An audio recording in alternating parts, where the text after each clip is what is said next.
Catholic healthcare organizations operate both as civil corporations and as ministries of the Church. As such, they must comply with civil and canon law.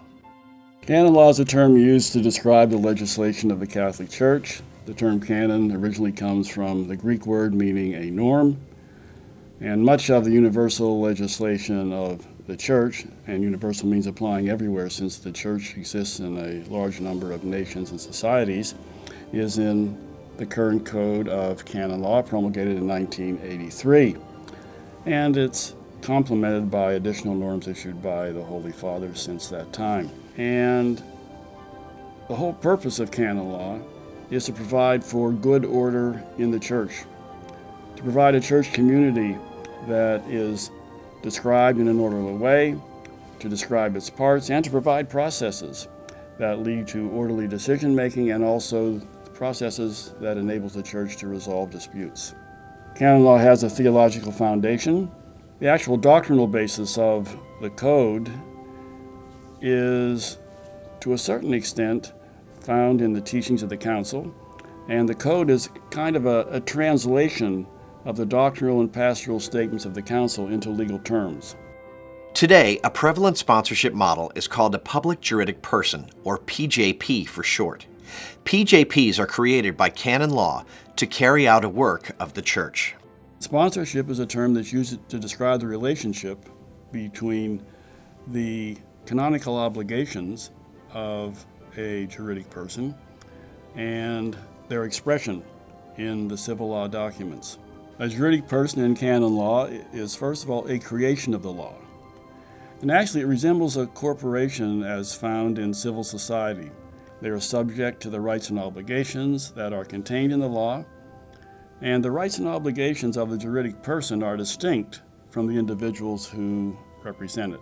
A public juridic person operates in the name of the Church, and the activities of a public juridic person are a work of the Church, and not just of the individuals who act on its behalf.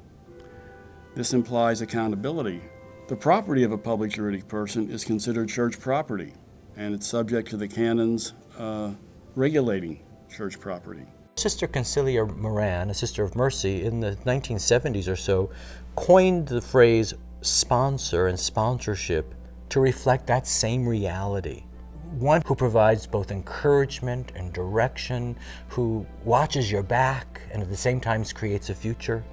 The Code of Canon Law provides criteria that must be met before juridic personality is conferred.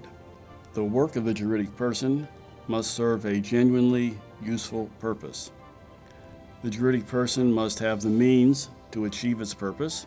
The word means refers to two things. One, financial resources, and two, qualified personnel to whom the mission of the juridic person is entrusted.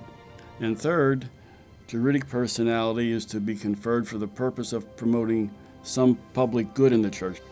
Juridic persons carry out the work of the Church and hold church property in trust. They are bound by the responsibilities of administrators that are outlined in the Code of Canon Law. The most specific outline of those responsibilities are in Canon 1284, which generally describes their responsibilities as having the diligence of a good householder. Reserve powers are another important part of the canonical structure of PJPs. Reserve powers protect the Church's interest in mission, Catholic identity, property, dissolution, and other vital matters. When you talk about reserve powers and what are the essential pieces to be reserved, they have to do with the mission and philosophy of the organization. So you want to kind of be sure that you've got the ability to say what that is, and that no one else can change the nature of the organization. You want to reserve those powers around the bylaws and the Articles of Incorporation so that, again, they can't be changed without you approving that. You still want to be able to be sure that you have the ability, and only you have the ability, to change the basic structure of the organization and the purpose. You want to be able to name and have responsibility to name the leaders of the organization, to name the sponsor group, We have also reserved the right to name the sponsor members of each of those local delivery systems. The last major category of reserved rights is going to be around major transactions, and that when they reach a certain level, you want to be able to know that you have to approve those, or that if there's going to be a major joint venture, they can't joint venture Bon Secours Health System without you approving it. We, in our sponsored model, have added to that reserve right list the ability to approve the structure and the components of ministry formation. The reserve powers to Catholic Health Ministries are the same that they are for most public juridic persons in terms of appointment of members, approval of any change to the purpose of the founding principles of Catholic Health Ministries, any amendments to the statutes and bylaws, approval of the formation program, periodic reports to Rome that are important, and of course suppression. Sponsors work in relationship with others to carry out their responsibilities. Sponsors do that in a variety of ways, through policies, through procedures, through reserved powers. But most importantly, they do that in partnership with leadership, with governance, with management, with all the co-workers, and with the community at large. What's a wonderful gift of the ministry of sponsorship, it's not about holding something over others.